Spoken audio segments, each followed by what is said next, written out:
All right, let's break down the real science behind climate change. We're going to do it without a single complex chart. Instead, we'll use a few simple, powerful ideas to really get to the heart of how our planet is warming up. So, it really all kicks off with this one simple question. What on earth does a cozy, warm blanket have to do with the future of our entire planet? It sounds a little strange, I know, but trust me, this one idea is the key to understanding, well, everything. Okay, so to really get this, we've got to talk about what we're calling the greenhouse blanket. This is all about how our atmosphere traps heat and, why that's usually a really good thing for us. For millions and millions of years, planet Earth had this incredible energy balance going on. Think of it like a perfectly balanced checkbook. The energy coming in from the sun was pretty much equal to the heat going back out into space. And this delicate balance, this equilibrium, is what made our planet stable and, livable. So here's the deal. The CO2 in our atmosphere, it works just like a blanket, trapping some of the heat that's trying to escape. Now, a little bit of that blanket is actually a good thing. It's what keeps us from freezing. But the problem is, as we pump more CO2 into the air, it's like we keep throwing more and more blankets on top. Less heat can get out, and the temperature underneath, well, it just keeps on climbing. And look, this isn't just some abstract theory. Our planet's own history book has a pretty stark warning for us about what a world with too many CO2 blankets actually looks like. And this is the number that should really make you stop and think. In past geological eras when CO2 levels were much higher, the average global temperature was 4 to 5 degrees Celsius hotter than it is today.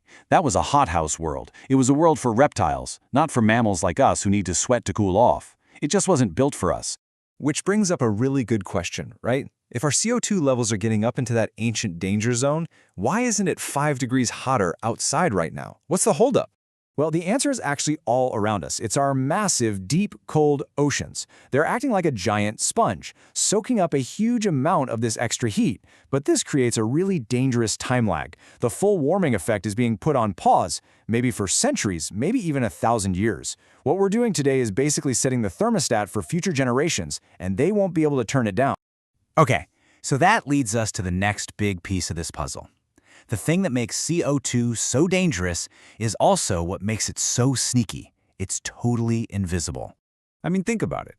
You see a picture of a city choking in smog, and your reaction is instant. It's gross, it's visible, you know it's a threat, and you want something done about it. But CO2, you can't see it, you can't smell it, so that same gut-level sense of urgency just isn't there for most people. There's this amazing quote that just nails the problem with thinking a trace gas can't hurt us. It's literally like someone getting bitten by a venomous snake and arguing, hey, it was just one tiny drop of poison. How could that possibly be a problem? The amount might seem small, but its effect on the whole system could be absolutely devastating. All right, so let's recap.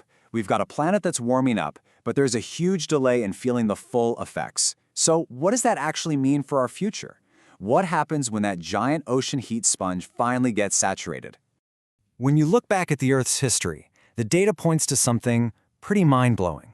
The last time the planet had this much heat in the system, the long-term result was a sea level rise of 240 feet. And no, that is not a typo, 240 feet. That's a number that would completely redraw every map on Earth. To make that giant abstract number feel real, just think about this quote. For a lot of people, the scary reality is that you could be living miles and miles from the coast right now, and one day, you could have beachfront property, whether you want it or not. And it's not just about the water creeping up the shore. A hotter world evaporates more water from the oceans, which means more monster storms and catastrophic floods. And even scarier is something called the wet bulb temperature. Once the heat and humidity get past a certain point, your body's natural air conditioning, sweating, it just stops working. You literally can't cool down. For people in the hottest parts of the world, that becomes a death sentence. So when you lay all these facts out, it's easy to see why our situation gets compared to a classic and kind of grim analogy. It's all about awareness and the choice that comes with it. You've probably heard this one. You put a frog in a pot of lukewarm water, and you slowly turn up the heat. The frog doesn't notice the gradual change. It just kind of hangs out, adapting, until suddenly it's too late to jump out. And that's the real trap, isn't it? The change is so gradual, you almost don't notice it's happening. And all of this leaves us with one final and pretty heavy question. The blankets are piling up, the water's getting warmer, the data is clear, the history is there to see. So the question for all of us is, are we waiting too long to leap? It's definitely something to think about.